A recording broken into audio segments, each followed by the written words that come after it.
Nitong mga nagdaang buwan, maraming mga nagtag sa akin tungkol sa mga activities ni Francis Leo Marcos at inuudyok ako na magsalita. Pero hindi ko pinakialaman sapagkat ang format ng aking show, Wanted sa Radyo, kinailangan ay merong magreklamo na sila'y naloko o nagrabyado. Sa kaso po ni FLM, wala namang ganon. Kaya bakit ko na naman pakikialaman? Now, maraming muling nagtag sa akin at nag-PM at gustong magbigay ako ng opinyon tungkol sa kaso na kung saan itong NBI hinuli si FLM gamit ang isang warrant of arrest na 2006 pa. Ang tanong, una, legal ba yung ginawa ng NBI? Dahil ito raw ang NBI nagpadala sa sulsol sa isang tao o grupo ng mga tao na may galit kay FLM at inudyukan ng NBI na hulihin siya. At bakit daw nagpauto ang NBI? Marami naman daw mga malalaking kaso na pwedeng unahin ng NBI tulad ng mga kasong rape, kidnapping, robbery, etc. Bakit ito raw na napakilit lamang na kaso, napakatagal na binigyan pansin ng NBI? Yes, may punto nga naman kayo. Maring merong mga kagalit si FLM na pre-project siya, nag-research at sa kanilang pag-research nakita nila na ito ay merong outstanding warrant of arrest at yan ay ipinasa sa NBI. Now, anong gagawin ng NBI? The NBI is duty-bound to serve that warrant. Otherwise, ang NBI ay makukontempt of court ng judge na nag-issue ng warrant. On top of that, ang NBI ay maaaring kakasuhan ng dereliction of duty. Now, ipapaliwanag ng abogadong si Attorney Garrett Tungol anong ibig sabihin ng contempt of court at dereliction of duty. Attorney Garrett. Ang contempt of court ay isang punishment na sinasampa ng ating korte para sa mga lumalabag sa mga utos nito. Kapag ang arrest warrant ay in-issue ng korte, naaatasan ang lahat ng law enforcement agency natin upang kunin ng taong pinapa-aresto at dalhin sa presensya ng korte o sa nag-iimbestiga na kinatawan ng gobyerno. Kapag pinili ng isang arresting authority na hindi kunin ang tao bagamat alam nila kung nasaan ito, ito ang tinatawag nating contempt of court dahil inalis mo ang galang mo sa utos ng korte at ito'y may karapat-dapat na parusa. Ngayon, ang dereliction of duty naman ay isang kadikit na opensa nito. Ito ay mas general na offense. Ang dereliction of duty ay sinasampang administratibong kaso laban sa mga ahente ng ating gobyerno na nakalatag ang kanilang trabaho sa batas, ngunit ito ay hindi nila sinusunod. Tulad na lamang ng ating mga NBI agents at ang mga police officers natin, inaatasan na umaresto ng mga tao na may mga standing warrant. Kapag pinili nilang hindi arestuhin ng tao, bagamat alam nila kung nasaan at kung sino itong taong to, sila ay nagderelict ng kanilang duty o iniwan ang kanilang katungkulan sa ilalim ng batas.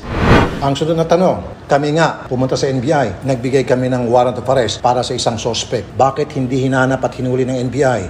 Good question. Well, kailangan pang i-research ng NBI, kailangan pang i-casing ng NBI, surveillance, bago mahuli ang pinapaserva nyo ng warrant na hawak ninyo. Sa kaso po ni Francis Leo Marcos, high-profile personality po siya. Alam na alam ng buong Pilipinas kung nasaan siya. So, kapag hindi pa rin sinerve ng NBI yung warrant of arrest na nasa kamay na nila against Francis Leo Marcos knowing where he is, then doon na nga po papasok yung contempt of court and dereliction of duty. Now, doon naman sa kasong kung siya ba talaga ay Francis Leo Marcos o Norman Mangusin. Sa interview sa kanya sa tanggapan ng NBI na panood ko kahapon, sinabi niya doon sa mga nagtanong, itanong daw sa nanay niya kung bakit siya ay Francis Leo Marcos. May punto nga naman siya. Dapat pagbigyan ng NBI ang kahilingan ng FLM na tanungin ang nanay niya. All the NBI has to do is invite his mother to the NBI to shed light kung bakit siya naging Francis Leo Marcos. Now, pagdating sa NBI at tinanong yung nanay ni FLM kung ang tatay niya ba talaga ay si Pacifico Marcos dahil yun po ang kumakalat sa balita, then all the NBI has to do is i-verify yan sa NSO.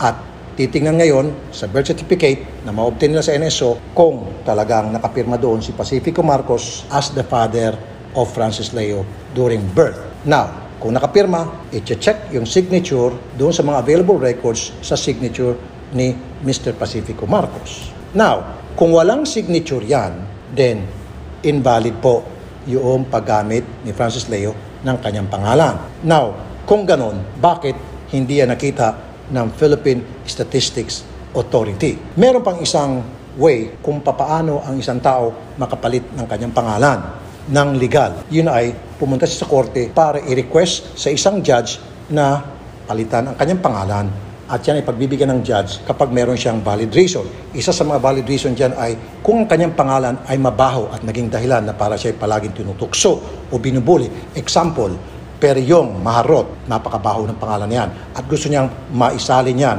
sa Peri Inosente, then the judge will grant his request. Now, kung yan talaga itinahak na rota ni FLM from Norman Mangusin, na yan kasing kumakalat na balita na siya ay Norman Mangusin, from Norman Mangusin to FLM, then dapat hanapin kung saang korte niya ipinail yung change of his name. At kapag hindi yan ang rota na tinahak niya para siya ay maging FLM from Norman Mangusin, then panibagong problema. Ang tanong muli, paano nakalusot sa Philippine Statistics Authority na maisali ng kanyang pangalan from Norman Mangusin to FLM o Francis Leo Marcos? Kung lumilitaw na wala doon sa dalawang nabanggit kong ways na para siya ay maging Francis Leo Marcos, then ito ang magiging problema. Pakipaliwanag.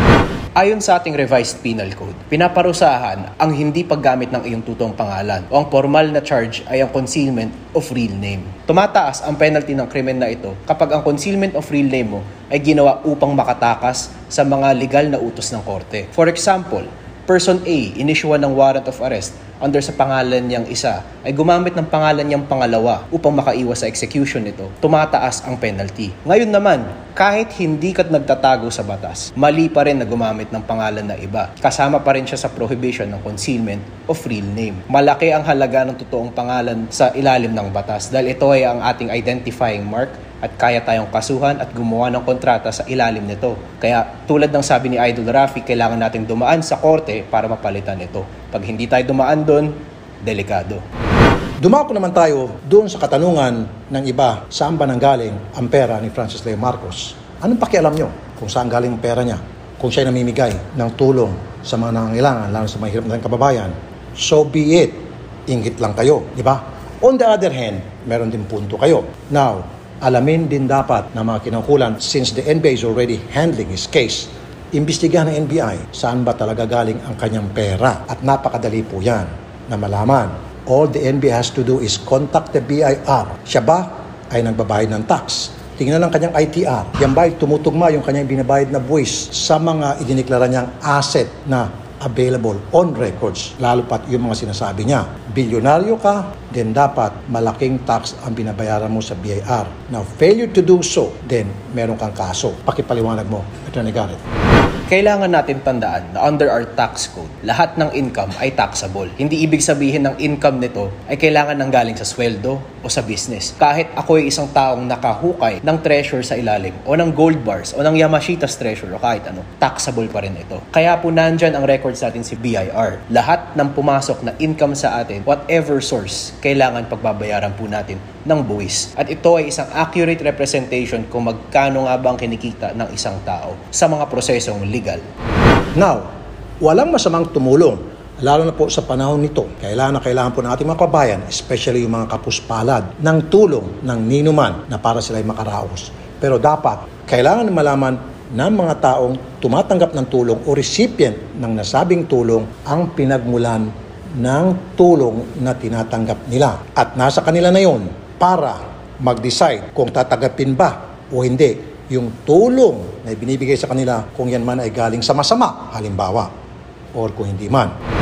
Now, para sa ikatatahimik ng lahat at para maging patas on both sides, para naman mabigyang hustisya, kung merong mang kailangang mabigyan ng hustisya dito kay FLM dahil sa tingin ng kanyang mga followers, siya ay dito inaapi o siya ay hinaharas, then lahat po tayo magkaisa, magtulungan, magbigay ko tayo ng mga impormasyon na may kinalaman sa ginagawang investigasyon ng NBI nang sa gayon mapabilis po ang ginagawang investigasyon ng ating mga kinaukulan. All you need to do is lumutang kayo. Pwede kayong pumunta sa akin at kung ayaw nyo, pwede kayong dumiretso sa NBI nang sa gayon, once and for all, matuldukan na itong problema ito at magkaalaman na kung sino ang nagsasabing totoo, kung sino hindi, kung talagang karapat dapat bang nasa kulungan si FLM o dapat siya ay nasa laya. Maraming salamat po.